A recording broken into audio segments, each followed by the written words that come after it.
En septembre 2001, Timothée Blanchard, 13 ans, virtuose de l'harmonica et prodige musical reconnu dans toute la France, disparaît mystérieusement de Strasbourg après un concert triomphal au conservatoire.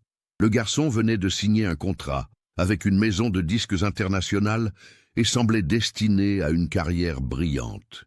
19 ans plus tard, des ouvriers démolissant un ancien studio d'enregistrement découvrent son harmonica caché dans un mur creux, accompagné de partitions manuscrites contenant un message codé en notation musicale. Cette découverte allait révéler l'une des affaires les plus sombres de l'histoire criminelle française. Mais comment un enfant prodige avait-il pu disparaître sans laisser de traces ? Et que cachait vraiment ce message musical laissé par Timothée avant sa mort? Avant de continuer avec cette histoire bouleversante, si vous appréciez les enquêtes criminelles réelles comme celle-ci, abonnez-vous à la chaîne et activez les notifications pour ne manquer aucun nouveau cas. Maintenant, découvrons comment tout a commencé. Strasbourg, automne 2001. La ville alsacienne baignait dans cette atmosphère particulière de fin d'été, où les premiers vents frais commençaient à faire danser les feuilles des platanes le long des quais de l'île. Dans le quartier de la Petite France, les maisons à colombages semblaient garder jalousement leurs secrets, témoins silencieux d'une histoire millénaire. C'est dans ce décor que vivait la famille Blanchard, dans une maison bourgeoise de la rue des Moulins. Jean-Claude Blanchard, 52 ans, ingénieur chez Alstom, et son épouse Marie, 48 ans, professeure de piano au conservatoire municipal, formaient ce que tout le monde considérait comme un couple exemplaire. Leur fils unique, Timothée, était né le 15 mars 1988, fruit d'un amour tardif mais profond. Dès son plus jeune âge, Timothée avait montré des aptitudes musicales exceptionnelles. À 4 ans, il fredonnait déjà des mélodies complexes qu'il inventait. À 6 ans, il maîtrisait le piano avec une aisance déconcertante. Mais c'est à l'âge de 8 ans qu'il découvrit l'harmonica, instrument qui allait devenir sa signature et sceller son destin tragique. Marie se souvenait encore de ce jour de décembre 1996 où ils avaient acheté ce petit harmonica en métal chromé dans un magasin de musique de la Grande Île. « Pour Noël, maman, je veux juste ça », avait dit Timothée en désignant l'instrument. En quelques semaines, il maîtrisait déjà des morceaux que des adultes mettaient des mois à apprendre. Le talent de Timothée ne passait pas inaperçu. Henri Gaillard, professeur réputé au Conservatoire de Strasbourg, avait rapidement pris le jeune garçon sous son aile. « Cet enfant possède un don rare », disait-il souvent à Marie. « Il ne joue pas seulement les notes, il les fait vivre. » En 2001, Timothée était devenu une petite célébrité locale. Ses concerts au conservatoire attiraient des foules, et sa réputation dépassait largement les frontières alsaciennes. Les journaux régionaux lui consacraient régulièrement des articles, et France 3 Alsace avait même réalisé un reportage sur ce « Mozart de l'harmonica », comme l'avait surnommé un critique musical. La vie des Blanchard semblait suivre un cours parfait. Jean-Claude, homme discret et méthodique, veillait à ce que la célébrité naissante de son fils ne perturbe pas sa scolarité au collège Kléber. Marie, elle, gérait avec minutie l'agenda musical de Timothée, refusant souvent des propositions pour préserver l'équilibre familial. Leur maison de la rue des Moulins était devenue un point de rendez-vous pour les mélomanes strasbourgeois. Le salon, où trônait un piano à queue Steinway, hérité de la grand-mère de Marie, résonnait régulièrement des mélodies de Timothée. Le garçon avait installé son atelier dans sa chambre au premier étage, une collection impressionnante d'harmonicas de différentes tonalités, des partitions manuscrites soigneusement rangées et un petit magnétophone sur lequel il enregistrait ses compositions. L'été 2001 avait marqué un tournant dans la carrière de Timothée. Madame Élise Fontaine, directrice du conservatoire, avait organisé une série de concerts exceptionnels pour mettre en valeur les jeunes talents de l'établissement. Timothée était naturellement la tête d'affiche de ces soirées. C'est lors de l'un de ces concerts, en juillet, qu'un événement crucial s'était produit. Dans le public se trouvait Markus Weber, directeur artistique de Melodia Records, une maison de disques internationale basée à Munich, mais avec des bureaux dans toute l'Europe. Weber, homme d'une cinquantaine d'années au regard perçant, était réputé pour sa capacité à détecter les talents exceptionnels.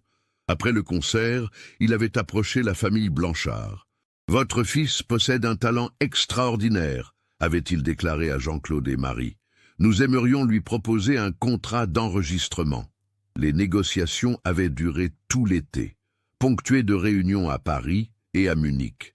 Le contrat, finalement signé le 10 septembre 2001, était exceptionnellement généreux pour un artiste si jeune. Il prévoyait l'enregistrement de 2 albums, des tournées en Europe et surtout un respect scrupuleux de la scolarité de Timothée. « Nous ne voulons pas créer un enfant star », avait insisté Weber. « Nous voulons accompagner un vrai artiste. » Timothée, malgré ses 13 ans, avait parfaitement compris les enjeux. « Je ne veux pas devenir célèbre juste pour être célèbre », avait-il confié à sa mère. « Je veux que ma musique touche les gens, qu'elle leur apporte quelque chose. » Le garçon était remarquablement mature pour son âge.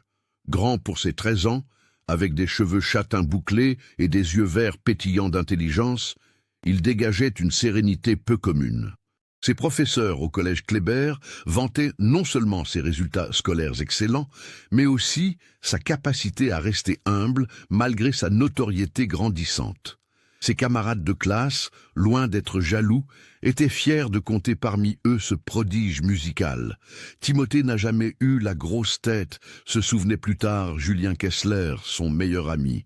Il restait le même garçon avec qui on jouait au foot dans la cour.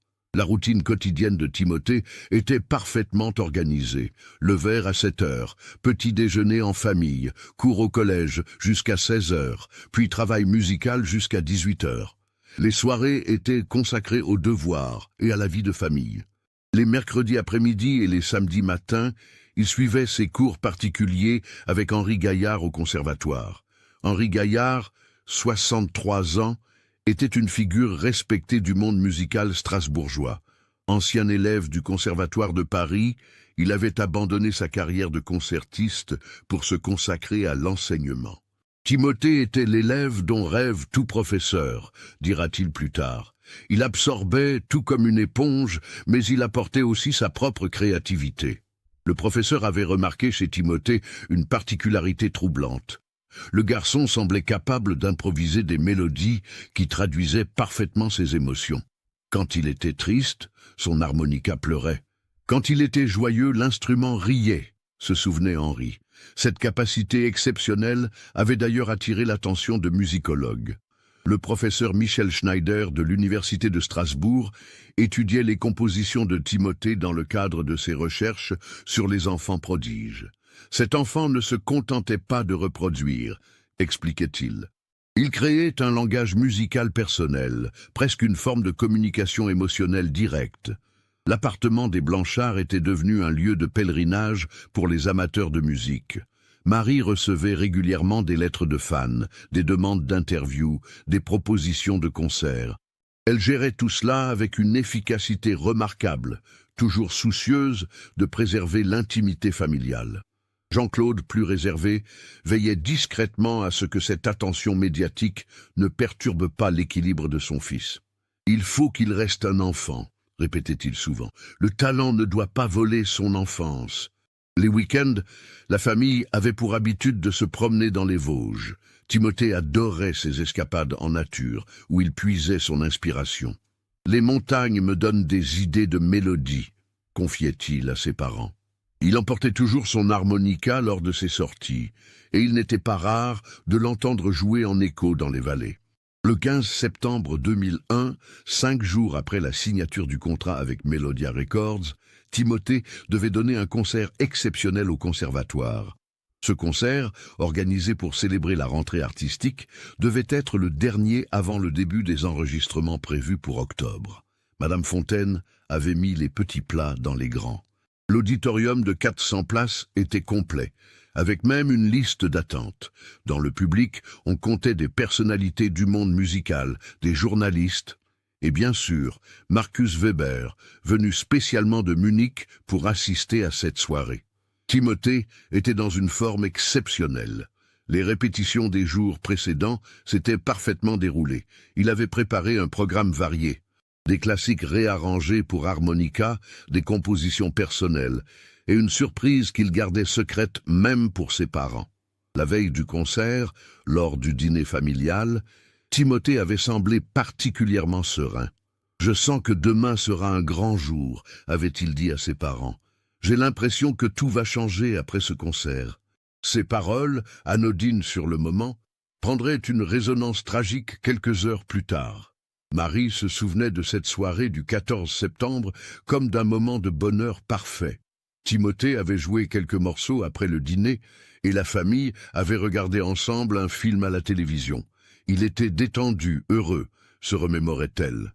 Rien ne laissait présager le drame qui allait suivre. Le matin du 15 septembre, Timothée s'était levé à l'heure habituelle. Il avait pris son petit déjeuner avec appétit, plaisantant avec ses parents sur les possibles trous de mémoire pendant le concert. « Si j'oublie une note, je ferai semblant que c'était voulu », avait-il ri.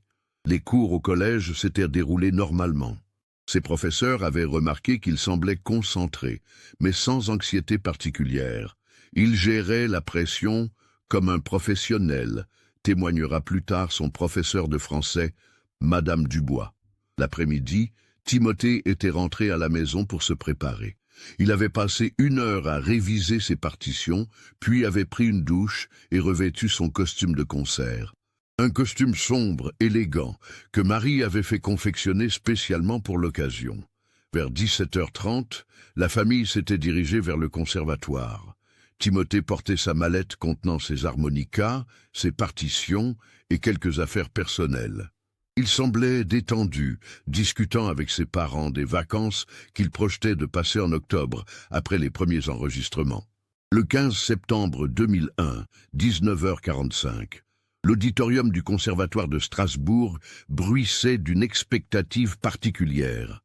Dans les loges, situées au sous-sol du bâtiment, Timothée effectuait ses derniers préparatifs. Il avait enfilé sa veste de concert et vérifiait une dernière fois ses harmonicas, les disposant avec un soin méticuleux dans l'ordre de son programme. Henri Gaillard se trouvait avec lui, prodiguant ses derniers conseils. « Souviens-toi, Timothée, lui disait-il, tu ne joues pas pour impressionner, tu joues pour émouvoir. » Le garçon avait hoché la tête, un sourire confiant aux lèvres. « J'ai hâte de leur faire découvrir ma surprise, » avait-il répondu. Cette surprise, Timothée l'avait préparée en secret. Il s'agissait d'une composition personnelle qu'il avait intitulée « Mélodie pour demain », une pièce qu'il avait écrite pour célébrer son nouveau contrat et exprimer ses espoirs pour l'avenir. À 20h précises, le concert commençait. Timothée était monté sur scène sous les applaudissements nourris du public. Marie et Jean-Claude, assis au premier rang, rayonnaient de fierté. Marcus Weber, installé dans une loge latérale, prenait des notes dans un carnet. Le récital était exceptionnel. Timothée maîtrisait parfaitement son art, alternant pièces virtuoses et morceaux plus intimistes. Son interprétation du boléro de Ravel à l'harmonica avait particulièrement marqué l'assistance. Il transcendait l'instrument, se souvenait un spectateur. Après chaque morceau, le public l'ovationnait. Timothée, malgré ses 13 ans, gérait ses moments avec une aisance déconcertante, saluant avec grâce avant d'enchaîner sur le morceau suivant. Le concert touchait à sa fin. Timothée avait interprété l'essentiel de son programme quand il s'était approché du microphone. « Mesdames et messieurs, » avait-il déclaré de sa voix claire, « pour terminer cette soirée, j'aimerais vous offrir quelque chose de personnel, une mélodie que j'ai composée et que je dédie à tous ceux qui m'ont accompagné jusqu'ici. » Mélodie pour demain avait été un moment de grâce pure. La salle était suspendue aux notes cristallines de l'harmonica, et plus d'un spectateur avait eu les larmes aux yeux. Quand le dernier son s'était éteint, un silence respectueux avait précédé l'explosion d'applaudissements.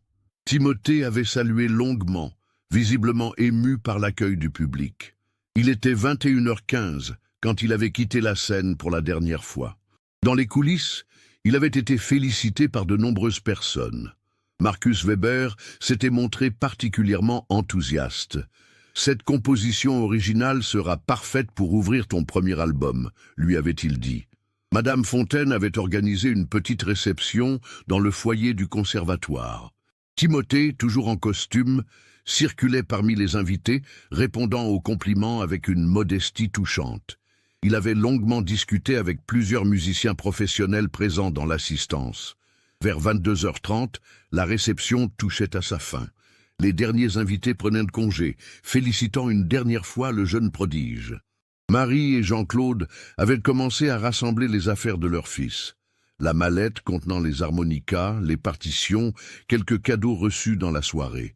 C'est à ce moment précis que l'inexplicable s'était produit. Timothée avait déclaré à ses parents qu'il devait retourner dans sa loge, récupérer un harmonica qu'il pensait avoir oublié. « Je reviens dans 2 minutes », avait-il dit en se dirigeant vers l'escalier menant au sous-sol. Henri Gaillard, qui rangeait ses propres affaires, l'avait vu descendre. Il semblait pressé, témoignera-t-il plus tard, mais pas inquiet, juste comme quelqu'un qui veut récupérer quelque chose d'important. Les minutes s'étaient écoulées. Marie, d'abord patiente, avait commencé à s'inquiéter au bout d'un quart d'heure. « Il ne met jamais autant de temps », avait-elle dit à Jean-Claude. Le père était descendu aux loges pour voir ce qui retenait son fils. La loge était vide. L'harmonica que Timothée pensait avoir oublié était bien là, posé sur la table. Mais de Timothée, aucune trace. Jean-Claude avait vérifié les toilettes, les autres loges, les salles de répétition. Rien. L'inquiétude avait rapidement gagné les dernières personnes présentes dans le bâtiment. Madame Fontaine avait fait ouvrir toutes les salles, y compris celles normalement fermées au public. Henri Gaillard et plusieurs autres professeurs s'étaient joints aux recherches. À 23h45, Marie avait contacté la police. L'officier de garde avait d'abord tenté de la rassurer. « Il a peut-être voulu prendre l'air, madame. Les adolescents font parfois des fugues après un grand stress. » Mais Marie connaissait son fils. Timothée n'était pas du genre à s'éclipser sans prévenir. Les premières recherches officielles avaient commencé vers minuit. L'inspecteur Laurent Vivier, de la police judiciaire de Strasbourg, avait été appelé en renfort. Homme d'expérience, il avait immédiatement pris la mesure de la situation. « Un enfant de 13 ans ne disparaît pas comme ça », avait-il déclaré. Le conservatoire avait été passé au peigne fin. Les agents avaient fouillé chaque recoin, vérifié tous les accès. Le bâtiment, construit au XIXe siècle, possédait de nombreuses pièces et recoins, mais aucun indice de la présence de Timothée n'avait été trouvé. L'interrogation du personnel et des derniers témoins avait commencé dans la nuit. Madame Fontaine, encore sous le choc, tentait de reconstituer les derniers moments. « Il était 22h35 quand il m'a dit au revoir », se souvenait-elle. Il semblait fatigué mais heureux. Henri Gaillard avait été le dernier à voir Timothée vivant. Il descendait l'escalier vers les loges, répétait-il. Je rangeais mes partitions, et quand j'ai relevé la tête, il avait disparu. Le professeur, visiblement bouleversé, se reprochait de ne pas avoir fait plus attention. Les agents avaient rapidement établi que Timothée avait bel et bien atteint les loges. Ses empreintes étaient présentes sur la poignée de la porte, et l'harmonica qu'il était venu chercher avait été déplacée. Mais ensuite, plus rien. Le plus troublant était l'absence totale de traces de lutte. La loge était parfaitement rangée, sans signe de désordre. Soit il est parti de son plein gré, soit il a été emmené par quelqu'un qu'il connaissait, avait conclu l'inspecteur Vivier. L'examen des sorties du bâtiment avait révélé une faille dans la sécurité. Une porte de service, donnant sur la cour arrière, n'était pas verrouillée. Cette porte, utilisée par le personnel technique, permettait de quitter le conservatoire discrètement. Cependant, aucun témoin n'avait vu Timothée emprunter cette sortie. La cour arrière, peu éclairée, donnait sur une petite rue tranquille du quartier historique. À cette heure tardive, elle était déserte. L'enquête de voisinage avait débuté dès l'aube du 16 septembre. Les habitants des rues adjacentes avaient été interrogés. Quelques témoignages fragmentaires avaient émergé. Madame Hélène Schwartz, qui habitait face à la cour arrière, avait entendu une voiture démarrer vers 22h45, mais sans y prêter attention particulière. Un autre témoin, M.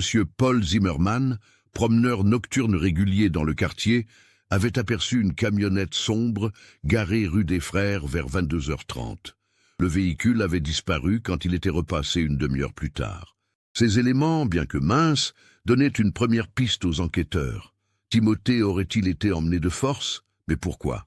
Et par qui? L'hypothèse d'un enlèvement prenait forme, mais les motivations restaient obscures.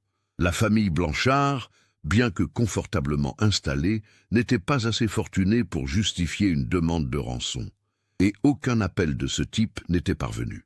L'inspecteur Vivier avait orienté ses recherches vers l'entourage musical de Timothée. La signature récente du contrat avec Melodia Records intriguait. « Il y a peut-être des enjeux financiers que nous ne percevons pas », avait-il confié à son équipe. Markus Weber avait été longuement interrogé. L'homme d'affaires allemand, visiblement choqué par la disparition, avait fourni un alibi solide. Après la réception, il était retourné à son hôtel, l'hôtel Anong, où le personnel avait confirmé sa présence. L'enquête s'était également penchée sur les fans de Timothée. Le jeune prodige recevait régulièrement des lettres d'admirateurs et quelques-unes avaient paru étranges à Marie. Il y avait parfois des demandes de photos ou de rencontres qui me mettaient mal à l'aise, avait-elle confié. Mais aucune de ces pistes n'avait donné de résultats concrets. Les jours passaient et l'inquiétude des parents se muait en angoisse. Marie ne mangeait plus, ne dormait plus. Jean-Claude, habituellement 6 mètres de lui, montrait des signes de stress intense. L'affaire avait rapidement pris une dimension médiatique. Les journaux locaux d'abord, puis nationaux, s'étaient emparés de l'histoire. « Le Mozart alsacien a disparu », titrait l'Alsace. « Où est passé le petit génie de l'harmonica ?» demandait le Figaro. Cette médiatisation avait généré de nombreux témoignages, mais aussi beaucoup de fausses pistes. La police avait reçu des centaines d'appels, signalant des enfants ressemblant à Timothée dans toute la France. Chaque signalement était vérifié, mais aucun ne correspondait. Une semaine après la disparition, l'enquête piétinait. L'inspecteur Vivier et son équipe avaient exploré toutes les pistes logiques, sans succès. « C'est comme si le garçon s'était volatilisé », confiait-il à ses collègues. C'est alors qu'une nouvelle troublante était parvenue aux enquêteurs. Un détail que personne n'avait remarqué initialement. L'harmonica que Timothée était venu chercher dans sa loge n'était pas n'importe lequel. C'était son instrument fétiche, celui avec lequel il avait donné ses premiers concerts, celui qu'il ne quittait jamais. Il ne serait jamais parti sans cet harmonica, avait affirmé Marie. C'était comme un talisman pour lui. Cette révélation renforçait l'hypothèse d'un enlèvement. Timothée n'avait pas quitté le conservatoire de son plein gré, mais qui avait pu s'emparer d'un enfant de 13 ans dans un bâtiment plein de monde, sans laisser la moindre trace? Et surtout, pourquoi? La nuit du 15 au 16 septembre 2001 marquait le début d'une enquête qui allait durer des années, mobiliser des dizaines d'enquêteurs et révéler des zones d'ombre insoupçonnées dans le monde artistique français. Timothée Blanchard, le prodige de l'harmonica, était devenu un fantôme qui 19 ans plus tard allait livrer ses secrets les plus terrifiants. Les premières semaines qui suivirent la disparition de Timothée transformèrent radicalement la vie de la famille Blanchard. Marie, rongée par l'angoisse, avait cessé d'enseigner au conservatoire. Elle passait ses journées à appeler la police, à vérifier les hôpitaux, à scruter les visages des enfants dans la rue avec un espoir désespéré. Jean-Claude, malgré son apparence stoïque, s'effondrait intérieurement. Ses collègues d'Alstom remarquaient ses absences répétées, ses erreurs inhabituelles dans ses calculs d'ingénieur. Il n'était plus là, témoignera plus tard son chef d'équipe, M. Reiss. Son corps était au bureau, mais son esprit était ailleurs. Le couple avait transformé leur maison en quartier général improvisé. La table de la salle à manger disparaissait sous les cartes de la région, les photos de Timothée, les numéros de téléphone de tous les contacts possibles. Marie avait constitué un fichier méticuleux de tous les signalements, même les plus improbables. L'inspecteur Vivier rendait visite aux parents chaque semaine. Ces rencontres, initialement riches en nouvelles pistes, devenaient progressivement plus difficiles. « Je ne peux pas vous mentir », avait-il fini par dire en novembre 2001. Plus le temps passe, plus les chances de retrouver Timothée vivant diminuent. Cette réalité brutale avait achevé de briser Marie.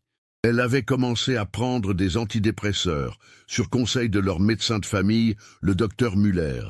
Elle ne mangeait plus, ne dormait plus, se souvenait le praticien. Elle s'accrochait à l'espoir, comme à une bouée de sauvetage. Henri Gaillard, le mentor de Timothée, vivait lui aussi un calvaire. Il se reprochait de ne pas avoir accompagné son élève aux loges ce soir-là. « Si seulement j'avais été plus attentif », répétait-il. Le professeur avait développé une forme de culpabilité obsessionnelle, analysant chaque détail de cette soirée fatidique. Au conservatoire, l'atmosphère s'était alourdie. L'auditorium où Timothée avait donné son dernier concert était devenu un lieu de pèlerinage informel. Des bouquets de fleurs apparaissaient régulièrement sur la scène, déposés par des anonymes touchés par cette disparition. Madame Fontaine, la directrice, avait organisé un concert hommage en décembre 2001. « Nous ne perdons pas espoir », avait-elle déclaré. « Nous gardons une place pour Timothée, pour son retour. » Ces mots, prononcés avec conviction, résonnaient douloureusement dans l'auditorium à moitié vide. L'enquête, malgré les efforts considérables déployés, s'enlisait. L'inspecteur Vivier avait constitué une équipe spécialisée de 8 enquêteurs. Ils avaient interrogé plus de 200 personnes, fouillé des dizaines de lieux, vérifié des milliers de témoignages. Mais Timothée demeurait introuvable. Une piste avait particulièrement mobilisé les enquêteurs pendant l'hiver 2001-2002. Un témoin affirmait avoir vu un enfant ressemblant à Timothée dans une voiture sur l'A4 près de Metz, 3 jours après la disparition. Cette information avait déclenché une vaste opération de police dans l'est de la France. Des barrages avaient été établis, des milliers de véhicules contrôlés. L'espoir renaissait chez les Blanchard. Marie avait même préparé la chambre de Timothée, changeant les draps, disposant ses affaires préférées. Mais cette piste, comme tant d'autres, s'était révélée infructueuse. Marcus Weber, le directeur de Melodia Records, avait maintenu ses contacts avec la famille. L'homme d'affaires, genuinement affecté par cette tragédie, avait proposé de financer des recherches privées. « Timothée était un artiste exceptionnel », déclarait-il. « Nous ne l'abandonnerons pas. » Ces recherches privées, menées par un détective spécialisé, Philippe Arnaud, avaient exploré des pistes négligées par la police officielle. Arnaud, ancien commissaire reconverti dans le privé, s'était concentré sur l'hypothèse d'un réseau organisé ciblant spécifiquement les enfants talentueux. « Il y a quelque chose d'organisé dans cette disparition », expliquait-il au Blanchard. L'absence totale de traces, la connaissance précise des lieux, le timing parfait, ce n'est pas l'œuvre d'un amateur. Ces investigations l'avaient mené à étudier d'autres disparitions d'enfants prodiges en Europe, cherchant des similitudes. Arnaud avait découvert des cas troublants. Un jeune violoniste disparu à Vienne en 1999. Une petite danseuse étoile volatilisée à Milan en 2000. Chaque fois, les mêmes caractéristiques. Des enfants exceptionnellement doués, des disparitions sans traces, des enquêtes qui piétinaient, mais les autorités européennes ne voyaient pas de lien entre ces affaires. Au printemps 2002, 6 mois après la disparition, la médiatisation avait commencé à retomber. Les journaux ne consacraient plus leurs unes à Timothée. L'attention publique, volatile par nature, s'était portée sur d'autres actualités. Seule demeurait la douleur silencieuse des proches. Marie avait repris l'enseignement, mais à temps partiel seulement. Ses élèves, des enfants de l'âge de Timothée, lui rappelaient constamment son fils disparu. Elle sursautait à chaque rire d'enfant, se souvenait une collègue, Madame Weber. C'était déchirant à voir. Jean-Claude s'était plongé dans le travail avec une intensité maladive. Il acceptait tous les projets, toutes les heures supplémentaires, comme pour échapper à la réalité. Ses supérieurs, compréhensifs, lui confiaient des missions techniques complexes qui l'absorbaient complètement. Le couple, autrefois si uni, commençait à montrer des signes de fissure.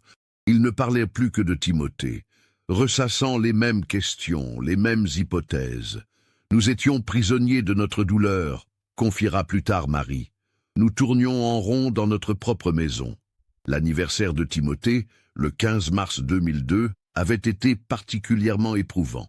Le garçon aurait eu 14 ans. Marie avait préparé un gâteau, par habitude plus que par conviction. La table de la cuisine, dressée pour 3 personnes, criait l'absence du fils.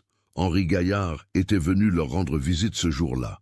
Le vieil homme, visiblement vieilli par ses mois d'angoisse, avait apporté une partition manuscrite de Timothée qu'il avait retrouvée dans ses affaires. « Mélodie pour papa et maman », était-il écrit de l'écriture soignée du garçon. Cette découverte avait bouleversé les parents. Timothée avait composé cette pièce secrètement, probablement pour leur offrir à Noël. L'ironie tragique de cette attention posthume avait achevé de briser Marie. Elle avait pleuré pendant des heures, tenant la partition contre son cœur. L'été 2002 marquait un tournant dans l'enquête officielle. L'inspecteur Vivier, malgré sa détermination, devait se rendre à l'évidence. Les moyens alloués à l'affaire Blanchard diminuaient. D'autres priorités, d'autres crimes réclamaient l'attention de ses services. « Nous ne classons pas le dossier », avait-il assuré aux parents. « Mais je dois être honnête, sans éléments nouveaux, nous ne pouvons plus mobiliser une équipe complète. » Cette réalité administrative, cruelle mais inévitable, sonnait comme un glas dans l'esprit des Blanchards. Philippe Arnaud continuait ses recherches privées, financées par Marcus Weber et quelques mécènes touchés par cette histoire. Le détective avait établi des contacts avec Interpol, tentant de faire reconnaître l'existence d'un réseau international. Mais ces théories, bien qu'étayées, ne trouvaient pas d'écho officiel. C'est à cette époque qu'un événement étrange s'était produit. En septembre 2002, exactement un an après la disparition, Marie avait reçu un appel téléphonique troublant. Une voix d'enfant déformée avait murmuré « Maman, je vais bien ». La communication avait duré 3 secondes avant de couper. La police avait tenté de tracer l'appel, sans succès. Il provenait d'une cabine téléphonique de la gare de Strasbourg, détruite par un acte de vandalisme quelques heures après l'appel. Cette coïncidence troublante n'avait pu être élucidée. Marie était convaincue d'avoir reconnu la voix de Timothée. « C'était lui », répétait-elle. « Je reconnais la voix de mon fils. » Mais Jean-Claude et les enquêteurs demeuraient sceptiques. Un an de traumatisme pouvait-il altérer la perception auditive d'une mère éplorée? Cet appel mystérieux avait relancé brièvement l'espoir et l'enquête. Des agents avaient passé au crible la gare de Strasbourg, interrogé les employés, vérifié les enregistrements de surveillance. Mais une fois de plus, aucun indice tangible n'avait émergé. L'automne 2002 avait apporté une nouvelle épreuve. Le contrat signé avec Melodia Records arrivait à échéance. Marcus Weber, dans un geste d'une délicatesse infinie, était venu personnellement rendre les documents aux Blanchards. « Nous gardons ce contrat en attente », avait-il déclaré, « pour le jour où Timothée reviendra. » Ces mots, prononcés avec conviction, contrastaient avec l'évidence qui s'imposait progressivement. Après plus d'1 an de recherches intensives, les chances de retrouver Timothée vivant s'amenuisaient dramatiquement. L'hiver 2002-2003 fut particulièrement rude pour la famille. Marie avait développé des troubles anxieux sévères. Elle ne sortait plus de chez elle sans Jean-Claude, scrutant chaque visage dans la rue. Le médecin avait augmenté son traitement, évoquant discrètement l'hypothèse d'une hospitalisation. Jean-Claude, de son côté, avait commencé à ranger méticuleusement les affaires de Timothée. Cette activité qu'il effectuait le soir en cachette de Marie lui permettait de maintenir un lien avec son fils disparu. Chaque objet était nettoyé, répertorié, conservé avec un soin religieux. C'est en effectuant ce tri que Jean-Claude avait fait une découverte troublante. Dans les partitions de Timothée, il avait trouvé des annotations étranges. Des numéros, des lettres isolées, des signes incompréhensibles gribouillés dans les marges. Ces inscriptions, qu'il n'avait jamais remarquées auparavant, semblaient former une sorte de code. Intrigué, Jean-Claude avait montré ces documents à Henri Gaillard. Le vieux professeur, lui aussi surpris, ne parvenait pas à décrypter ces annotations. Timothée était secret sur ses méthodes de composition, expliquait-il. Il avait peut-être développé un système personnel de notation. Cette découverte avait été transmise à la police. Un expert en cryptographie, le commissaire Dubois, avait étudié ces documents pendant plusieurs semaines. Sa conclusion était décevante. Il s'agit probablement de notes personnelles sans signification particulière. Les enfants développent souvent des codes pour leurs jeux. Mais Jean-Claude n'était pas convaincu. Ces annotations lui semblaient trop systématiques, trop réfléchis pour être de simples gribouillages. Il avait commencé à les étudier lui-même, passant ses soirées à chercher une logique dans ces signes mystérieux. Le printemps 2003 marquait le 2e anniversaire de Timothée en son absence. Cette fois, les parents n'avaient pas préparé de célébration. La réalité s'imposait cruellement. Leur fils avait 15 ans, quelque part, s'il était encore vivant. C'est à cette époque qu'un nouvel élément était apparu dans l'enquête. Un détenu de la prison de Ensisheim, incarcéré pour enlèvement d'enfants, avait prétendu détenir des informations sur Timothée. Cet homme, Bernard Keller, purgeait une peine de 20 ans pour des crimes similaires. L'inspecteur Vivier s'était rendu à la prison pour l'interroger. Keller, homme d'une 50aine d'années au regard fuyant, avait d'abord tenu des propos incohérents. Puis soudain, il avait mentionné des détails troublants sur la disparition de Timothée. « Le petit musicien », avait-il murmuré. « Il jouait si bien. Ils l'ont pris pour les soirées spéciales. » Ces paroles sibyllines avaient glacé l'enquêteur. Keller semblait connaître des éléments non rendus publics sur l'affaire. Mais quand Vivier avait tenté d'obtenir plus de précision, le détenu s'était rétracté. « Je ne sais rien », répétait-il. « J'ai tout inventé. » L'homme, visiblement terrorisé, refusait désormais de parler. Même les promesses de remise de peine ne parvenaient pas à délier sa langue. Cette piste prometteuse au début s'était révélée frustrante. Keller avait été placé sous surveillance renforcée, mais n'avait plus jamais évoqué Timothée. Ses codétenus, interrogés discrètement, n'avaient rien remarqué de particulier dans ses déclarations. L'été 2003 avait vu naître une initiative touchante dans la communauté strasbourgeoise. Un groupe de parents d'élèves du conservatoire avait créé l'association Mélodie d'Espoir, dédiée à la recherche d'enfants disparus. Cette association, présidée par Madame Fontaine, organisait des concerts de bienfaisance pour financer les recherches. Marie et Jean-Claude avaient accepté de devenir les parrains de cette association. Leur première apparition publique depuis des mois avait ému l'assistance. Marie, amaigrie et vieillie, avait prononcé quelques mots « Tant qu'il restera un espoir, nous chercherons notre fils ». Cette association avait permis de maintenir l'attention sur l'affaire Blanchard. Des affiches avec la photo de Timothée étaient régulièrement renouvelées dans toute la région. Un numéro vert gratuit avait été mis en place pour recueillir les témoignages. Plusieurs signalements intéressants étaient ainsi parvenus aux enquêteurs. Un libraire de Colmar affirmait avoir vu un adolescent ressemblant à Timothée acheter des partitions. Un gardien de camping près du lac de Gérardmer rapportait la présence d'un jeune homme jouant de l'harmonica dans les bois. Chaque piste était consciencieusement vérifiée, mais aucune ne menait à Timothée. Ces faux espoirs répétés épuisaient psychologiquement les parents. C'était comme des montagnes russes émotionnelles, expliquait Marie. À chaque appel, on espérait, puis on sombrait. L'automne 2003 marquait une évolution dans l'attitude de Jean-Claude. L'ingénieur, pragmatique par nature, commençait à envisager l'impensable, la mort de son fils.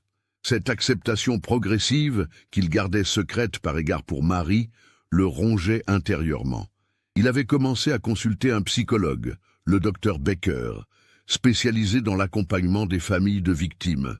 Il fallait qu'il apprenne à vivre avec l'incertitude, expliquait le praticien. C'est l'une des épreuves les plus difficiles qui soient. Ces séances d'aide psychologique avaient permis à Jean-Claude de retrouver un semblant d'équilibre. Il continuait à espérer secrètement, mais avait appris à fonctionner au quotidien malgré l'absence de son fils. Marie, en revanche, refusait catégoriquement cette approche. « Mon fils est vivant », répétait-elle avec une conviction inébranlable. « Je le sens, je le sais. » Cette certitude absolue, probablement nécessaire à sa survie psychologique, creusait un fossé grandissant entre les époux.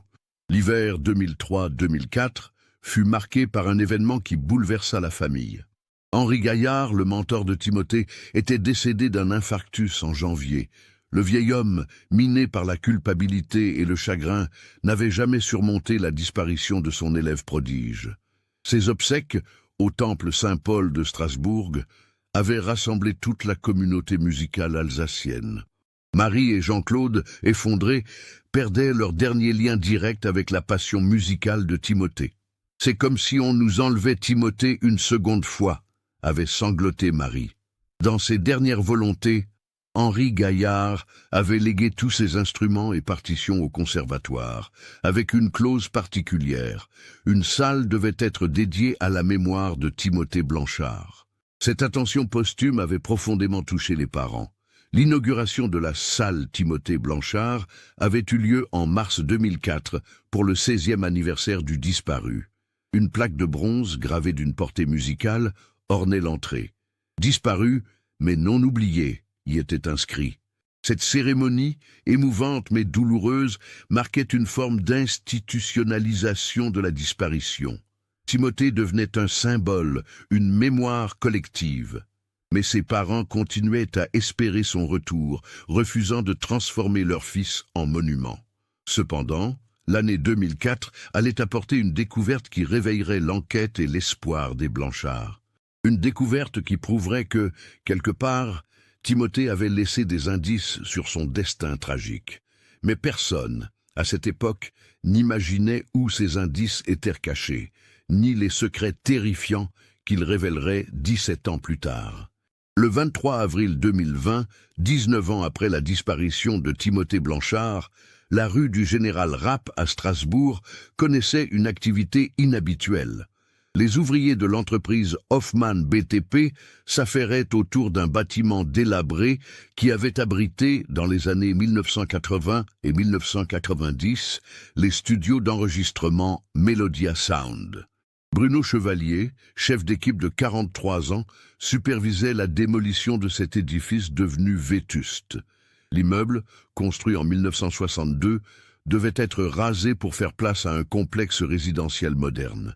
C'était un chantier comme les autres, se souviendra plus tard Bruno. Rien ne laissait présager ce qu'on allait découvrir. Les studios Melodia Sound avaient fermé leurs portes en 2002, victimes de la révolution numérique qui avait transformé l'industrie musicale. Pendant près de 20 ans, de nombreux artistes locaux et quelques célébrités nationales y avaient enregistré leurs albums. Johnny Hallyday lui-même y avait gravé 2 titres en 1991. Ce matin-là, l'équipe de Bruno s'attaquait aux cloisons intérieures du studio principal. Les murs, recouverts d'un isolant phonique spécial, révélaient une architecture complexe, avec de nombreux espaces techniques cachés. Ces vieux studios étaient de vrais labyrinthes, expliquait Bruno à ses ouvriers. Vers 11h30, alors qu'il démontait une section de mur avec sa masse, l'ouvrier Karim Benali avait senti une résistance inhabituelle. Il y avait comme un espace vide derrière, se souvenait-il.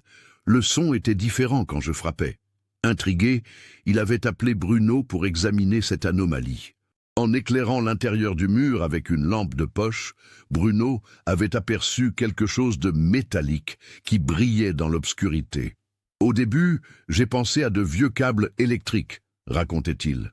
Mais en regardant mieux, j'ai vu que c'était autre chose. Avec précaution, les ouvriers avaient agrandi l'ouverture.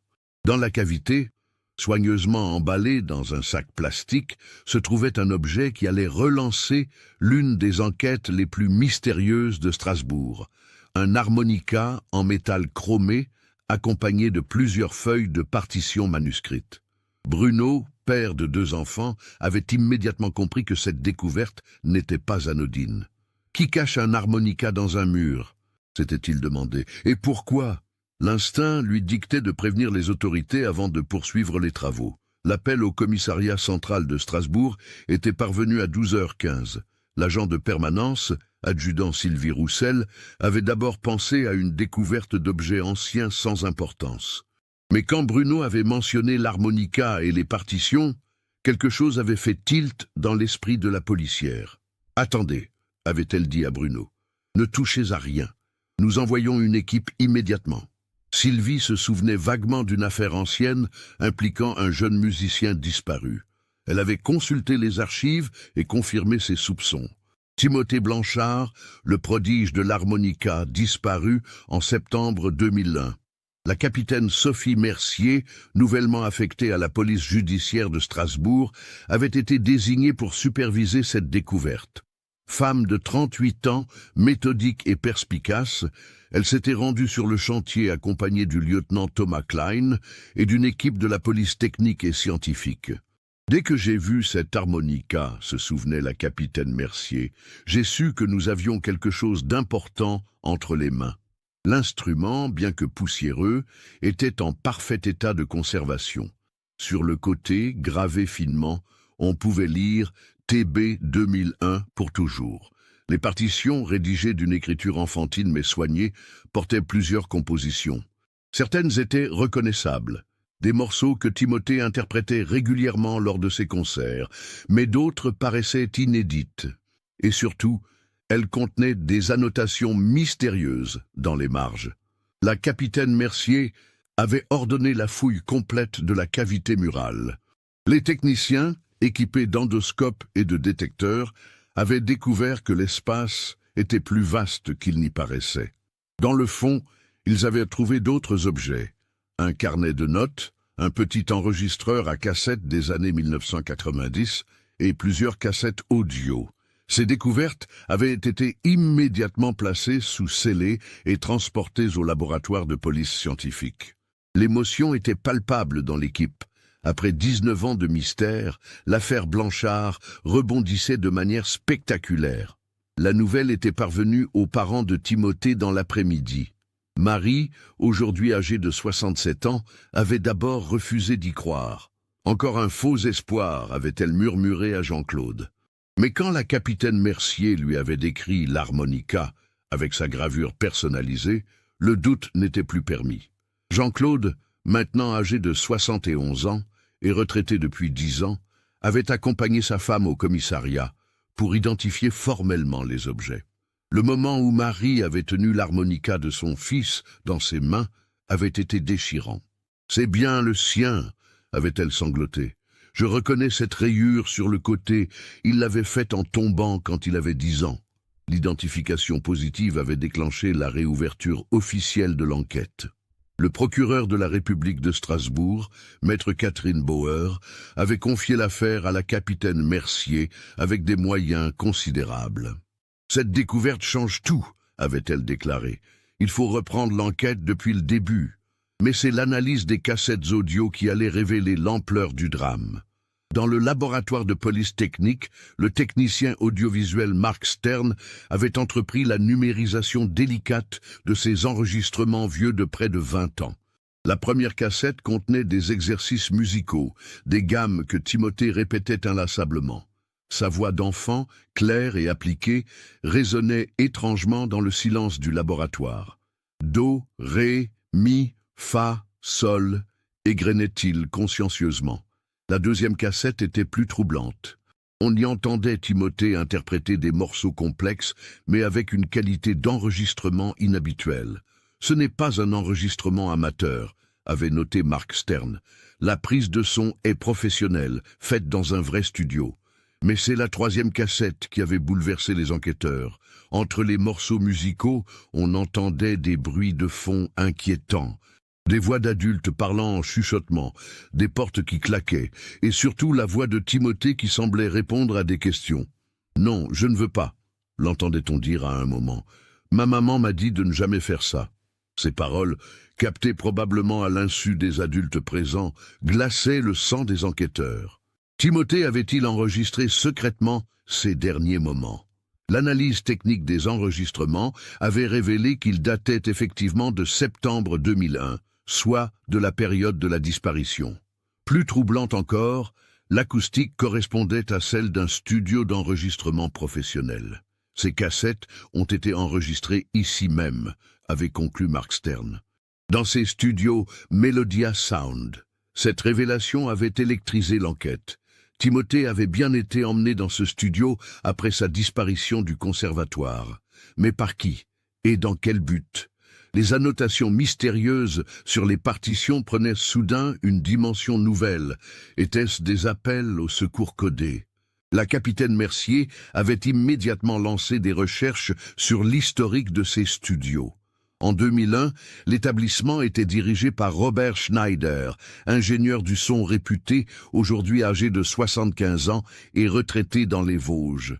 L'interrogatoire de Schneider, mené dès le lendemain, s'était révélé décevant.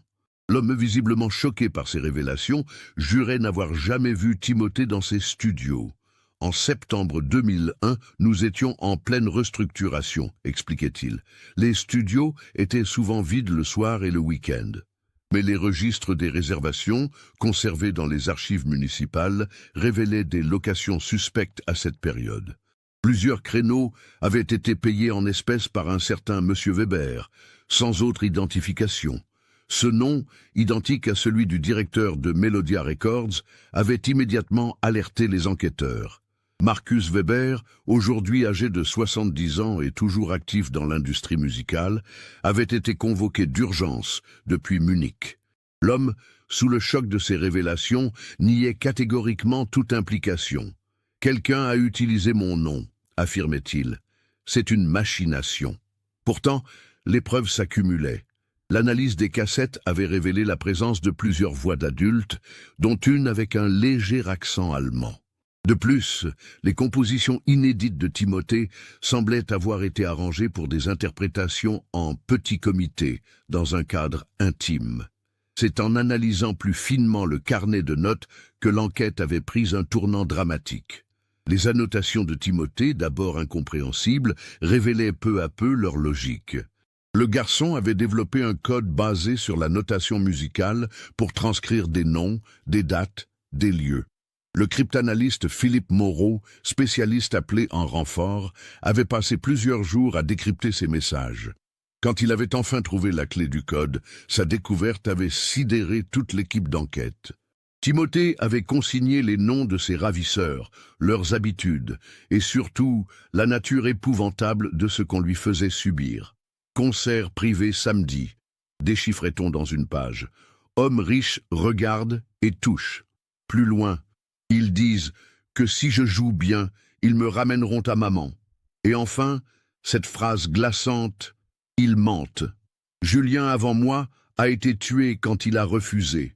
Ces révélations confirmaient les pires craintes. Timothée avait été victime d'un réseau pédophile qui utilisait des enfants talentueux pour des spectacles privés destinés à une clientèle de pervers fortunés.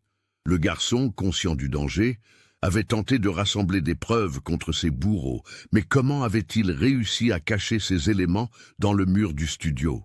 Et surtout, qu'était-il devenu après avoir constitué ce dossier accusateur?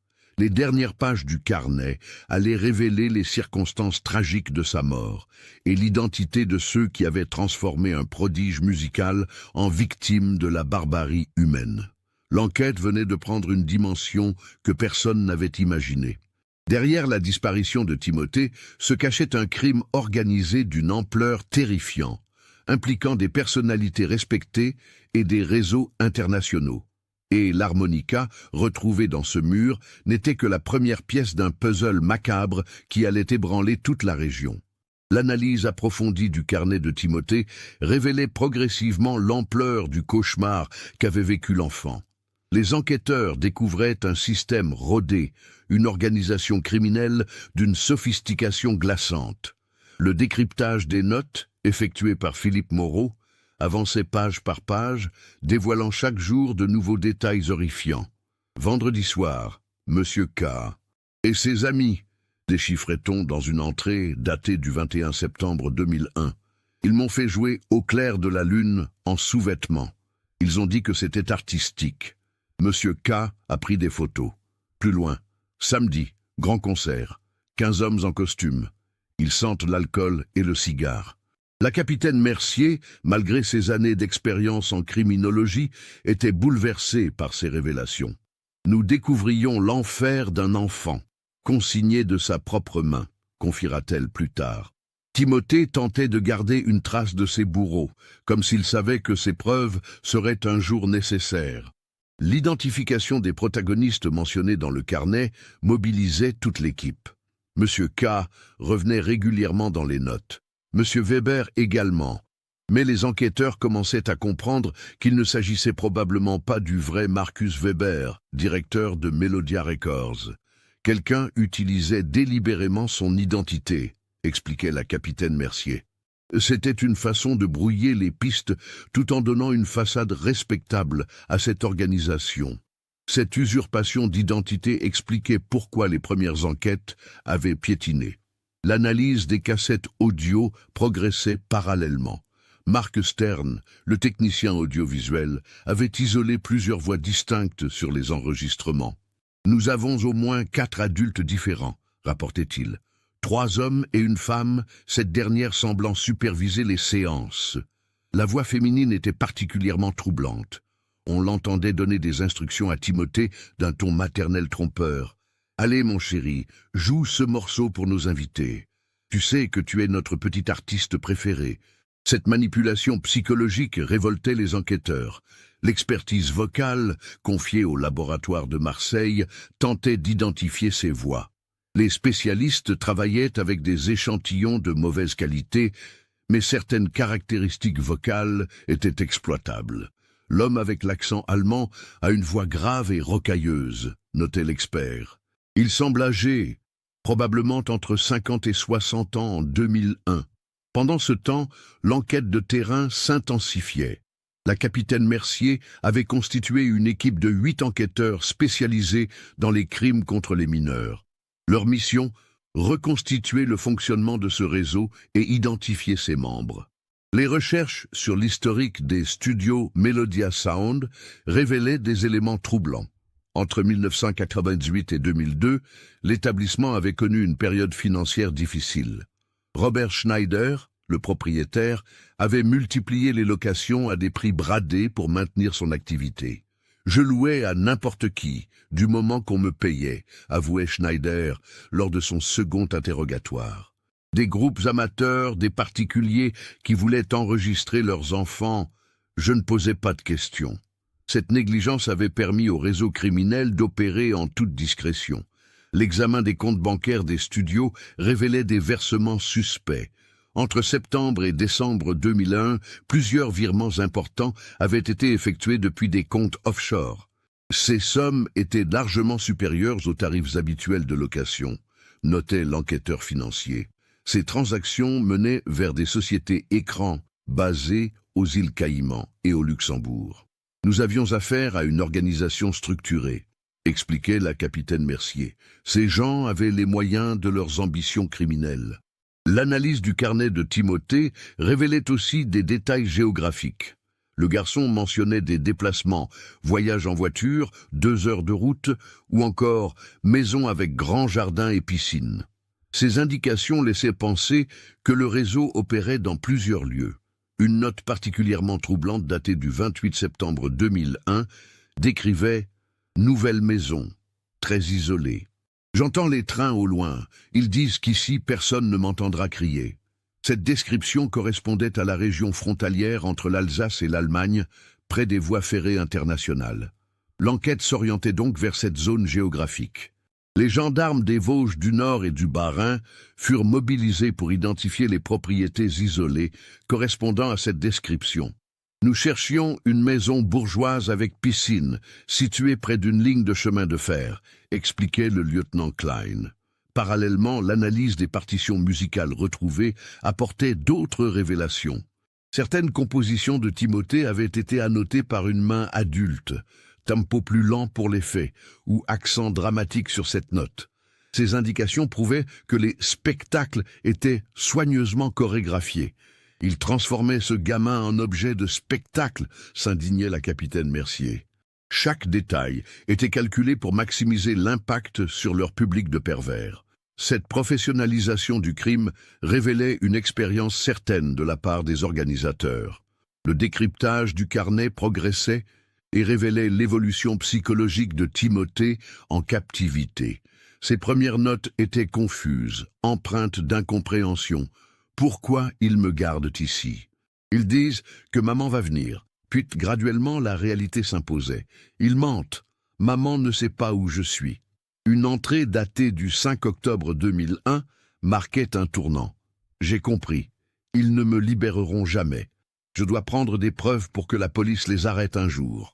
Dès lors, les notes de Timothée devenaient méthodiques, précises, témoignant d'une maturité tragique. L'enfant avait développé des stratégies pour collecter des informations. Je fais semblant de dormir pour écouter leurs conversations, notait-il. Monsieur K a dit que le client suisse arriverait jeudi. Ces détails révélaient une dimension internationale du réseau.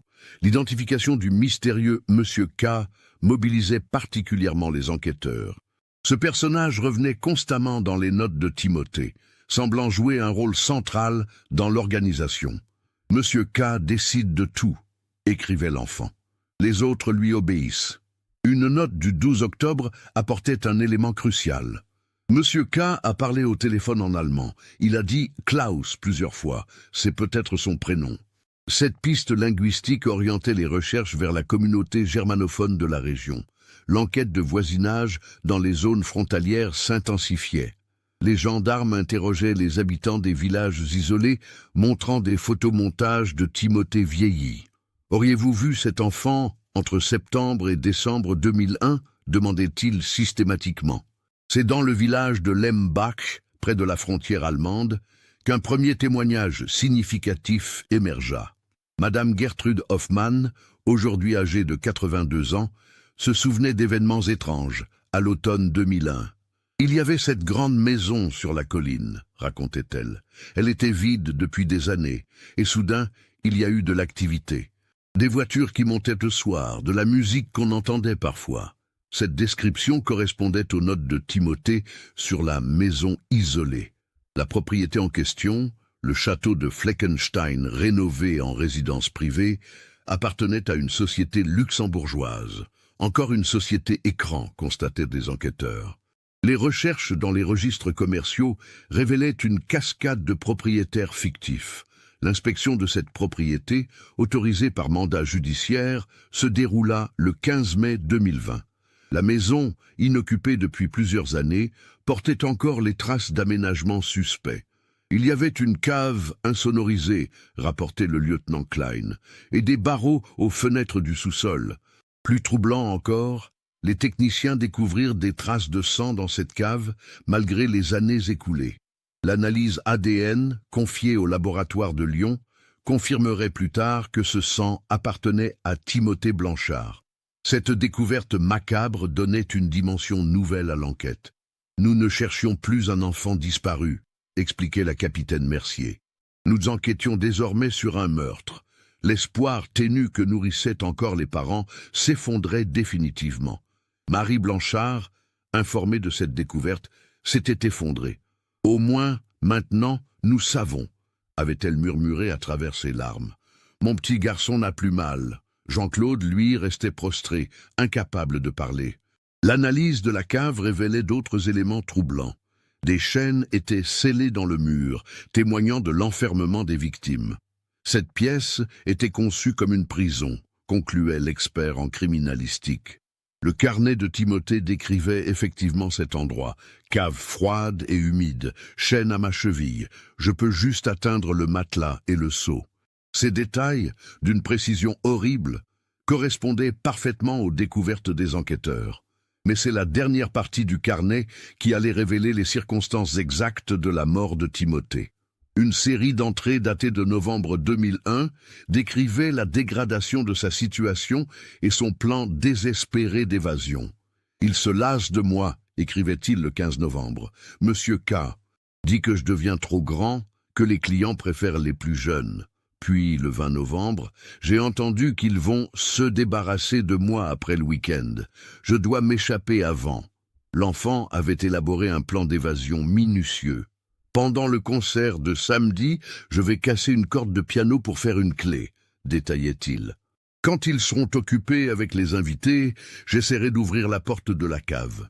La suite du récit, écrite d'une main de plus en plus fébrile, décrivait la tentative d'évasion. J'ai réussi à sortir de la cave, mais Monsieur K m'a rattrapé dans l'escalier. Il était très en colère. Cette nuit du 24 novembre 2001 marquait la fin du calvaire de Timothée, mais aussi sa mort. Il m'a frappé très fort, étaient les derniers mots lisibles du carnet. Je crois que je vais mourir. Si quelqu'un trouve ça un jour, dites à maman et papa que je les aime, et que Monsieur K s'appelle Klaus Hoffmann. Il habite à Munich. Cette révélation finale électrisait l'enquête. Klaus Hoffmann, un nom, enfin. Les recherches dans les bases de données internationales commençaient immédiatement. Qui était cet homme qui avait orchestré la mort d'un enfant innocent? La coopération avec la police allemande s'organisait rapidement. Klaus Hoffmann, s'il était encore vivant, allait enfin répondre de ses crimes. Mais les enquêteurs découvrirent bientôt que ce nom menait vers des révélations encore plus terrifiantes sur l'ampleur de ce réseau pédocriminel. 19 ans après sa disparition, Timothée Blanchard allait enfin obtenir justice. Mais le prix de cette vérité était la découverte d'une barbarie qui dépassait tout ce que les enquêteurs avaient pu imaginer. Le nom de Klaus Hoffmann déclencha une coopération policière internationale d'une ampleur exceptionnelle. Le 18 mai 2020, les bases de données d'Interpol livraient leurs secrets. Klaus Hoffmann, né le 12 juin 1943 à Munich, industriel à la retraite, était fiché pour suspicion de trafic d'êtres humains et abus sur mineurs depuis 1988. Nous tenions enfin notre homme, se souvenait la capitaine Mercier. Mais nous allions découvrir qu'il n'était que la partie émergée d'un iceberg monstrueux. Hoffmann, aujourd'hui âgé de 77 ans, résidait dans une villa luxueuse de Garmisch-Partenkirchen, dans les Alpes bavaroises. L'homme avait fait fortune dans l'industrie automobile avant de se retirer des affaires en 1995. Officiellement, il menait une vie de retraité paisible, collectionneur d'art et mécène discret. Mais les enquêteurs allemands, alertés par leurs collègues français, découvrait rapidement sa véritable nature. Le commissaire Hans Müller, de la police criminelle de Munich, dirigeait l'enquête côté allemand. Hoffmann était surveillé depuis des années, expliquait-il. Mais il était très prudent, et nous n'avions jamais pu réunir assez de preuves contre lui. L'arrestation de Klaus Hoffmann eut lieu le 21 mai 2020 à 6 heures du matin. L'homme, surpris dans son sommeil, n'opposa aucune résistance. Il savait que ce moment arriverait un jour, témoignait l'un des policiers présents. Il semblait presque soulagé. La perquisition de sa villa révélait l'ampleur de ses crimes. Dans son bureau, soigneusement rangé dans des classeurs, se trouvaient des milliers de photographies d'enfants en situation d'abus. Timothée figurait sur de nombreux clichés, confirmant définitivement son martyre. Mais la découverte la plus troublante était un carnet de comptes minutieusement tenu. Hoffmann y consignait ses acquisitions d'enfants, leurs performances et les revenus générés. C'était un véritable livre de comptes de l'horreur, décrivait le commissaire Müller. Ce carnet révélait l'existence d'un réseau international de pédocriminalité d'une ampleur insoupçonnée. Des enfants étaient achetés dans toute l'Europe, puis loués à une clientèle de fortunés pervers. Timothée y était référencé sous le nom de code Musicien 15. Musicien 15, acquisition septembre 2001, coût 50 000 €, lisait-on dans une écriture soignée. Performance exceptionnelle, clientèle très satisfaite, élimination novembre 2001 après tentative d'évasion. Cette froideur administrative glaçait les enquêteurs. L'interrogatoire de Hoffmann, mené conjointement par les polices françaises et allemandes, révélait progressivement l'organisation du réseau. L'homme, face aux preuves accablantes, avait fini par avouer ses crimes. Timothée était un artiste extraordinaire, déclarait-il, sans la moindre émotion. Nos clients appréciaient particulièrement ses talents musicaux. C'était un produit rare, très demandé. Cette déshumanisation totale révoltait les enquêteurs. Hoffmann expliquait le fonctionnement de son organisation avec un détachement clinique. Nous repérions les enfants talentueux lors de concerts ou de compétitions, détaillait-il. Ensuite, nous organisions leur enlèvement de manière à ne laisser aucune trace. Le réseau comptait des complices dans toute l'Europe.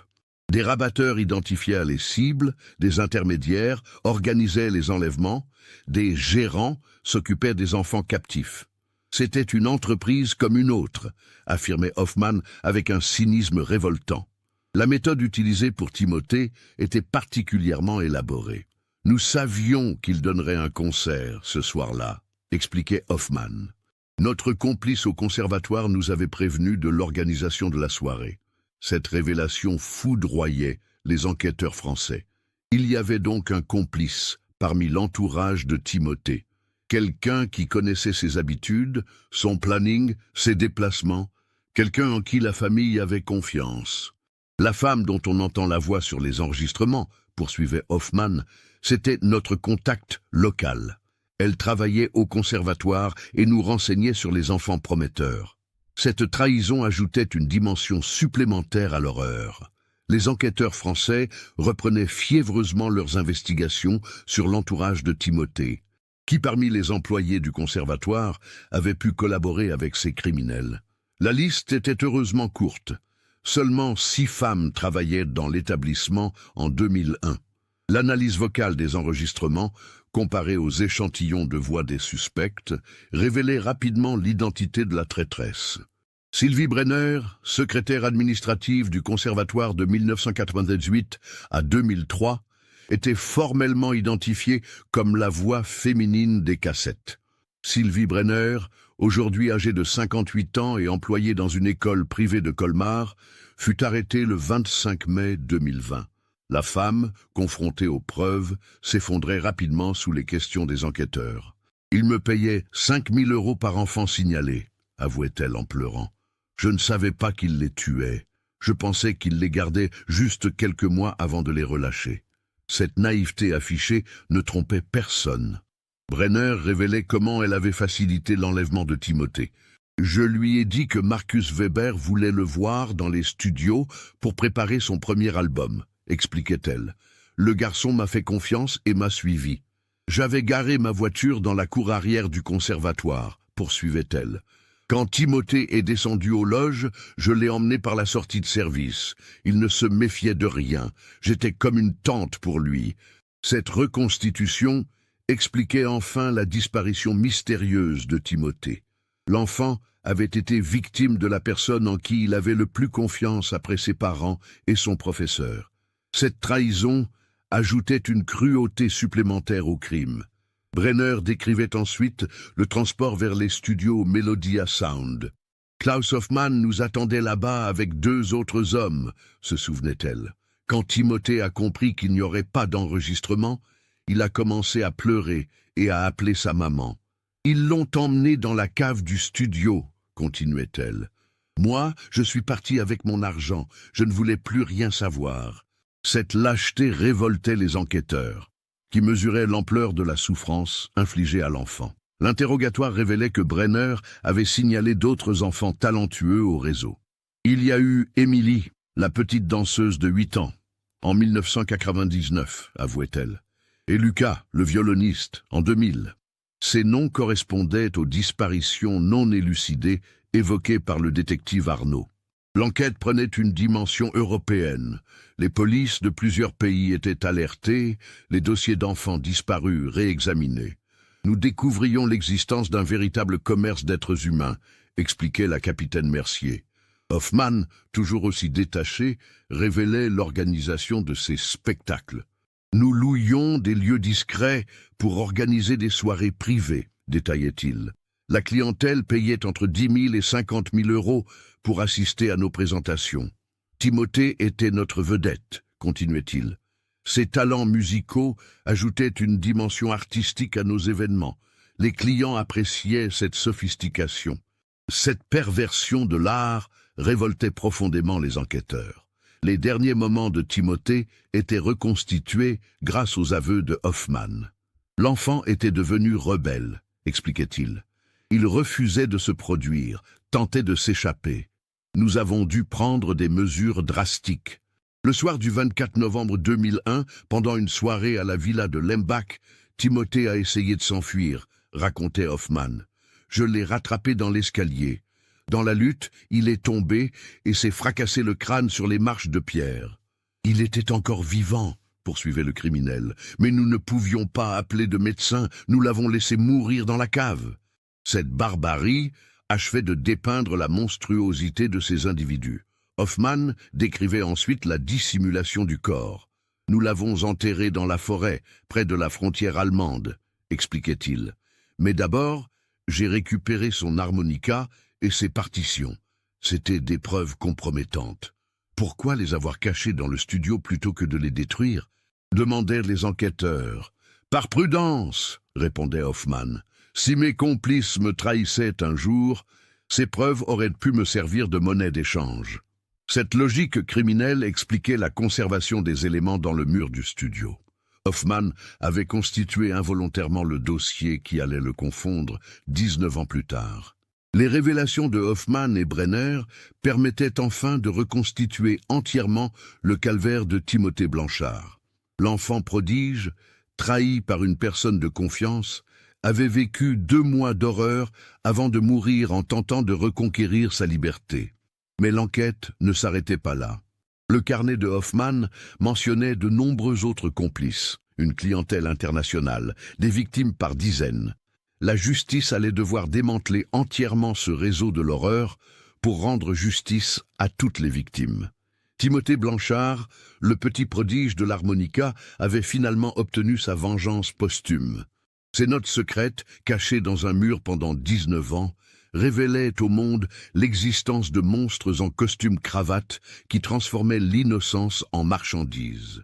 L'arrestation de Klaus Hoffmann et Sylvie Brenner marquait le début d'une enquête d'une ampleur sans précédent. Le réseau pédocriminel qu'ils avaient révélé s'étendait sur toute l'Europe, impliquant des dizaines de complices et ayant fait des centaines de victimes sur plus de 20 ans. Le carnet de comptes de Hoffmann se révélait être une véritable encyclopédie du crime organisé contre les mineurs. Les enquêteurs y découvraient les noms de clients fortunés de toute l'Europe. Industriels allemands, financiers suisses, politiciens français, aristocrates britanniques, la crème de la société européenne, ironisait amèrement la capitaine Mercier. La coopération internationale, coordonnée par Eurojust, mobilisait les polices de 12 pays. Les arrestations s'enchaînaient dans toute l'Europe. En Allemagne, 5 complices de Hoffmann étaient interpellés. En Suisse, 3 clients réguliers du réseau étaient arrêtés. En France, 6 personnes étaient mises en examen. L'identification des victimes constituait un travail titanesque. Le carnet de Hoffmann répertoriait 127 enfants traités par son organisation entre 1995 et 2010. Chacun était référencé par un nom de code, une date d'acquisition et des détails sur ses performances.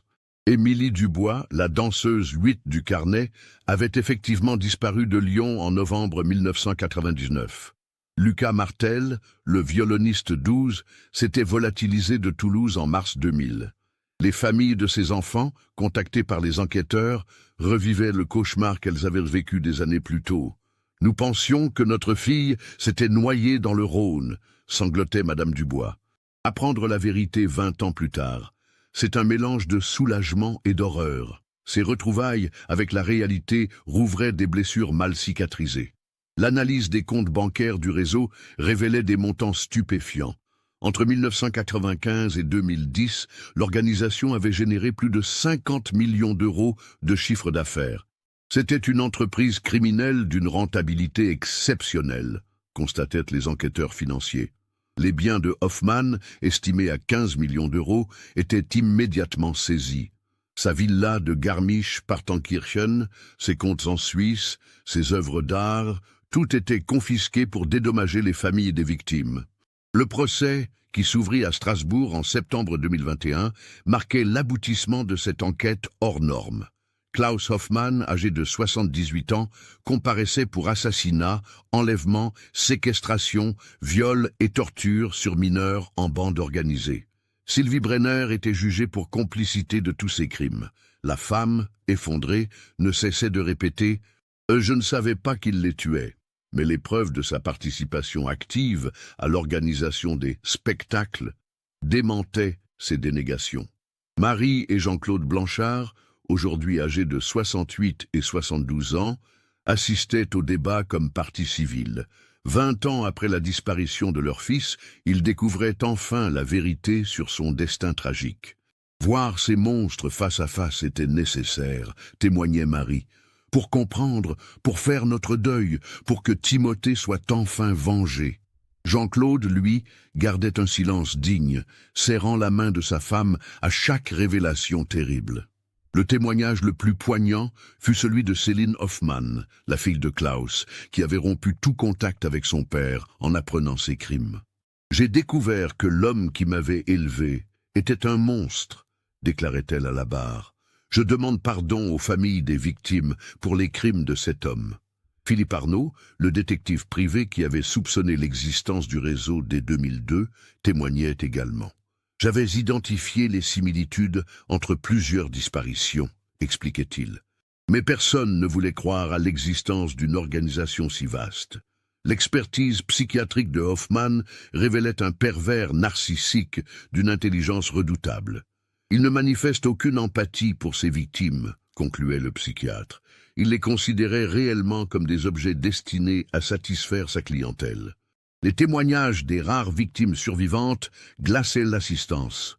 Sarah Muller, enlevée à l'âge de 9 ans en 1997 et libérée 3 ans plus tard, décrivait l'enfer organisé par Hoffmann. « Il nous dressait comme des animaux de cirque », témoignait-elle, la voix brisée. « Timothée était arrivé peu avant ma libération », poursuivait Sarah. C'était un garçon courageux qui refusait de se soumettre. Il nous donnait de l'espoir à tous. Ce témoignage révélait la personnalité héroïque de l'enfant face à ses bourreaux. Les plaidoiries durèrent 3 jours. L'avocat général, maître Dubois, requit la réclusion criminelle à perpétuité contre Hoffmann. Cet homme a organisé l'exploitation systématique d'enfants innocents, tenait-il. Il mérite la peine maximale que permet notre droit. Pour Sylvie Brenner, l'avocat général demandait 20 ans de réclusion criminelle. Sa trahison est d'autant plus grave qu'elle émanait d'une personne de confiance, expliquait-il. Elle a livré ses enfants en connaissance de cause. La défense de Hoffmann, assurée par maître Weber, tentait vainement de minimiser les crimes. Mon client reconnaît ses fautes, plaidait-il, mais il conteste avoir personnellement tué Timothée Blanchard. Cet argument ne convainquait personne dans l'assistance. Le verdict, rendu le 15 octobre 2021, était sans appel. Klaus Hoffmann était condamné à la réclusion criminelle à perpétuité avec une période de sûreté de 30 ans. À 78 ans, il mourrait vraisemblablement en prison. Sylvie Brenner écopait de 25 ans de réclusion criminelle. « Votre trahison dépasse l'entendement », lui déclarait la présidente du tribunal. « Vous avez détruit des vies par appât du gain. Les dommages-intérêts accordés aux familles des victimes s'élevaient au total à 25 millions d'euros. L'argent ne rendrait pas les enfants assassinés, mais il permettrait aux familles de financer des thérapies et de reconstruire leur vie. » Marie et Jean-Claude Blanchard avaient enfin obtenu justice pour leur fils. « Timothée peut reposer en paix », déclarait Marie à la sortie du tribunal. « Il a eu le courage de laisser des preuves qui ont permis d'arrêter ses bourreaux. » L'enquête se poursuivait dans toute l'Europe pour démanteler entièrement le réseau. Plus de 50 personnes avaient été interpellées et les procès s'enchaînaient dans tous les pays concernés. C'est le plus grand démantèlement de réseaux pédocriminels de l'histoire européenne, se félicitait le procureur. Les corps des victimes assassinées étaient progressivement retrouvés grâce aux indications de Hoffmann. Timothée fut inhumé le 23 novembre 2021, exactement 20 ans après sa mort, dans le cimetière de Strasbourg-Cronenbourg. Ses parents avaient choisi cette date symbolique pour lui offrir enfin la sépulture qu'il méritait. La cérémonie fut simple, mais émouvante. Toute la communauté musicale strasbourgeoise était présente. Markus Weber, le vrai directeur de Melodia Records, était venu spécialement de Munich. Timothée aurait été un grand artiste, déclara-t-il, en déposant un harmonica sur le cercueil. Il reste à jamais dans nos mémoires. Madame Fontaine, l'ancienne directrice du conservatoire, aujourd'hui âgée de 75 ans, prononça l'éloge funèbre. « Timothée nous a quittés trop tôt, dit-elle, mais son courage nous a permis de faire justice. Il restera pour toujours notre petit héros. » La tombe de Timothée, ornée d'une sculpture représentant un harmonica, devint rapidement un lieu de pèlerinage. Des anonymes venaient y déposer des fleurs, des partitions musicales, des harmonicas miniatures. Il est devenu le symbole de tous les enfants victimes, expliquait Marie. L'affaire Blanchard eut des répercussions durables sur la protection de l'enfance en Europe. Les protocoles de sécurité dans les établissements culturels furent renforcés. Un fichier européen des prédateurs sexuels fut créé. Timothée aura sauvé d'autres enfants par sa mort, estimait la capitaine Mercier. Marie et Jean-Claude créèrent la fondation Timothée Blanchard, dédiée à la protection des enfants talentueux. Il faut éviter que d'autres familles vivent ce que nous avons vécu, expliquait Jean-Claude. La fondation organisait des stages de sensibilisation dans les conservatoires et écoles d'art. En 2023, un documentaire retraçant l'affaire fut diffusé sur France 2. L'harmonica de Timothée remporta plusieurs prix et sensibilisa l'opinion publique au réseau pédocriminel. « Mon fils continue à se battre contre le mal », commentait Marie en regardant le film. Sylvie Brenner, incarcérée à la prison de Rennes, avait tenté de se suicider à 2 reprises. « La culpabilité la ronge », expliquait l'aumônier de la prison. Elle réalise enfin l'ampleur de ses crimes. La femme suivait une thérapie intensive pour tenter de comprendre ses actes. Klaus Hoffmann, détenu à la prison de Fresnes, dans l'isolement pour sa sécurité, refusait tout contact avec l'extérieur. « Il vieillit mal », rapportèrent les surveillants. « Il semble hanté par ses victimes. » L'homme qui avait terrorisé tant d'enfants finissait ses jours dans la terreur de ses codétenus. L'enquête internationale aboutit au démantèlement complet du réseau. Au total, 78 personnes furent condamnées dans 12 pays européens. Les peines s'échelonnaient de 10 ans de prison à la réclusion à perpétuité. C'est une victoire historique contre la pédocriminalité organisée, se félicitait Eurojust. Les familles des victimes créèrent une association d'entraide mutuelle. Nous sommes unis par la douleur, expliquait le père d'Émilie Dubois, mais aussi par la volonté que nos enfants ne soient pas morts pour rien. Cette solidarité aidait chacun à supporter son deuil. En 2024, 3 ans après le procès, Marie Blanchard publia un livre témoignage, « Mon fils, le petit Mozart de l'harmonica ». L'ouvrage, poignant et sans complaisance, racontait leur calvaire familial et leur quête de vérité. « J'écris pour Timothée », expliquait-elle, « pour que sa mémoire reste vivante. » Le Conservatoire de Strasbourg organisa chaque année, le 15 septembre, un concert hommage à Timothée. Les jeunes musiciens interprétaient ses compositions retrouvées, notamment la célèbre « Mélodie pour demain » qu'il avait créée pour son dernier concert. Sa musique lui survit, notait un critique musical. L'harmonica de Timothée, pièce à conviction devenue relique, fut exposée au musée historique de Strasbourg. « C'est un symbole », expliquait le conservateur. « Il rappelle qu'un enfant courageux a permis de démasquer des monstres. » Des milliers de visiteurs venaient contempler cet instrument qui avait changé l'histoire. Philippe Arnaud, le détective privé qui avait soupçonné l'existence du réseau, fut décoré de la Légion d'honneur. Sa persévérance a permis d'élucider cette affaire, déclarait le ministre de l'Intérieur. Il est un exemple pour tous les enquêteurs. Arnaud dédia sa décoration à Timothée et à toutes les victimes. En 2025, 24 ans après la disparition de Timothée, ses parents coulaient une retraite sereine. « Nous avons enfin fait notre deuil », confiait Marie. « Timothée n'est plus physiquement avec nous, mais il vit dans nos cœurs et dans toutes les vies qu'il a sauvées par son courage. » L'histoire de Timothée Blanchard était devenue une légende locale. Les guides touristiques de Strasbourg évoquaient son souvenir devant le conservatoire. « Un enfant héros », résumait-il, qui a permis de sauver d'autres enfants par son sacrifice. La salle Timothée Blanchard du Conservatoire accueillait régulièrement des masterclass internationales. Les plus grands musiciens venaient y enseigner, perpétuant la tradition d'excellence que l'enfant prodige avait incarnée. Il inspire encore, notèrent les professeurs. Klaus Hoffmann mourut en prison le 12 février 2026 à l'âge de 82 ans d'un cancer du poumon. Aucun membre de sa famille ne réclama son corps. Il fut incinéré discrètement, ses cendres dispersées sans cérémonie. Il a emporté ses secrets dans la tombe, commentaient les enquêteurs. Sylvie Brenner, libérée conditionnellement en 2035 après avoir purgé 14 ans de prison, vécut recluse dans un village des Pyrénées. Elle a payé sa dette à la société, estimait son avocat. Mais elle portera sa culpabilité jusqu'à sa mort. La femme n'accordait jamais d'interview, fuyant tout contact avec les médias. L'affaire Timothée Blanchard marqua un tournant dans la lutte contre les réseaux pédocriminels en Europe. Les méthodes d'enquête furent révolutionnées, la coopération internationale renforcée. Timothée a changé notre façon de protéger les enfants, reconnaissèrent les policiers. En 2031, 30 ans après sa disparition, un mémorial fut inauguré dans le parc de l'Orangerie à Strasbourg.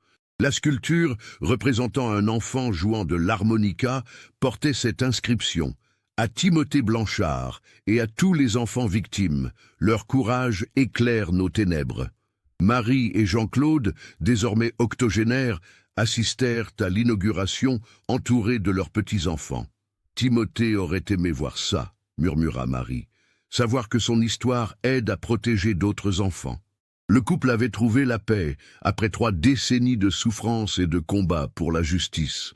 L'harmonica retrouvée dans ce mur, 19 ans après la disparition de son propriétaire, avait finalement libéré la vérité.